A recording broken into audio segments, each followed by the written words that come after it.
পতনের বিষয়টি শুধু মোদী সরকার নয়, সহজে মানতে পারছে না অনেক ভারতীয়, যার কারণে অস্বাভাবিক আচরণ করছে দেশটির নাগরিকরা। বাংলাদেশি পর্যটক না যাওয়াতে যেমন একদিকে ক্ষতিতে পড়েছে তারা, অপরদিকে ইলিশ কাণ্ডে বড় ধরনের শিক্ষাও পেয়েছে মোদী সরকার। এবার আরো ভয়ঙ্কর হয়ে উঠেছে কিছু ভারতীয় নাগরিক।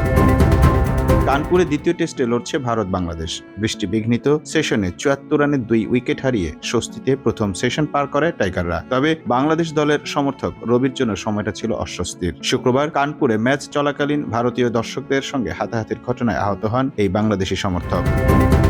পরে নিরাপত্তা কর্মীরা তাকে নিরাপদ স্থানে নিয়ে যায়। শেষ খবর পাওয়া পর্যন্ত প্রাথমিক চিকিৎসা দিতে হাসপাতালে নেওয়া হয়েছে তাকে। খবর নিয়ে জানা যায়, মধ্যাহ্নভোজ বিরতির সময় বৃষ্টি নামতে শুরু করলে গ্যালারির ভেতরের দিকে চলে যান বাংলাদেশের এই সমর্থক। তখন স্থানীয় কিছু সমর্থকের সঙ্গে কথা কাটাকাটি হয় তার। পরে হাতাহাতিতে জড়িয়ে পড়ে দুই পক্ষ।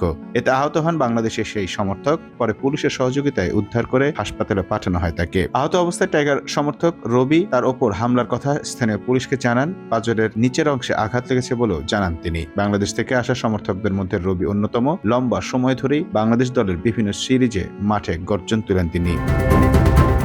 হাসিনার পতনের বিষয়টি শুধু মোদী সরকার নয়, সহজে মানতে পারছে না অনেক ভারতীয়, যার কারণে অস্বাভাবিক আচরণ করছে দেশটির নাগরিকরা। বাংলাদেশি পর্যটক না যাওয়াতে যেমন একদিকে ক্ষতিতে পড়েছে তারা, অপরদিকে ইলিশ কাণ্ডে বড় ধরনের শিক্ষাও পেয়েছে মোদী সরকার। এবার আরো ভয়ঙ্কর হয়ে উঠেছে কিছু ভারতীয় নাগরিক।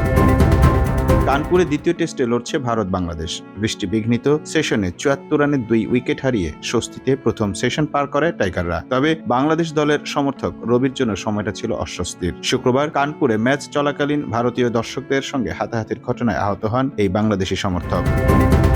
পরে নিরাপত্তা কর্মীরা তাকে নিরাপদ স্থানে নিয়ে যায়। শেষ খবর পাওয়া পর্যন্ত প্রাথমিক চিকিৎসা দিতে হাসপাতালে নেওয়া হয়েছে তাকে। খবর নিয়ে জানা যায়, মধ্যাহ্নভোজ বিরতির সময় বৃষ্টি নামতে শুরু করলে গ্যালারির ভেতরের দিকে চলে যান বাংলাদেশের এই সমর্থক। তখন স্থানীয় কিছু সমর্থকের সঙ্গে কথা কাটাকাটি হয় তার।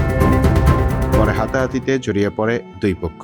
এতে আহত হন বাংলাদেশের সেই সমর্থক। পরে পুলিশের সহযোগিতায় উদ্ধার করে হাসপাতালে পাঠানো হয় তাকে। আহত অবস্থায় টাইগার সমর্থক রবি তার ওপর হামলার কথা স্থানীয় পুলিশকে জানান। পাঁজরের নিচের অংশে আঘাত লেগেছে বলেও জানান তিনি। বাংলাদেশ থেকে আসা সমর্থকদের মধ্যে রবি অন্যতম। লম্বা সময় ধরেই বাংলাদেশ দলের বিভিন্ন সিরিজে মাঠে গর্জন তুলেন তিনি। Mamun Mahfuz, time news desk.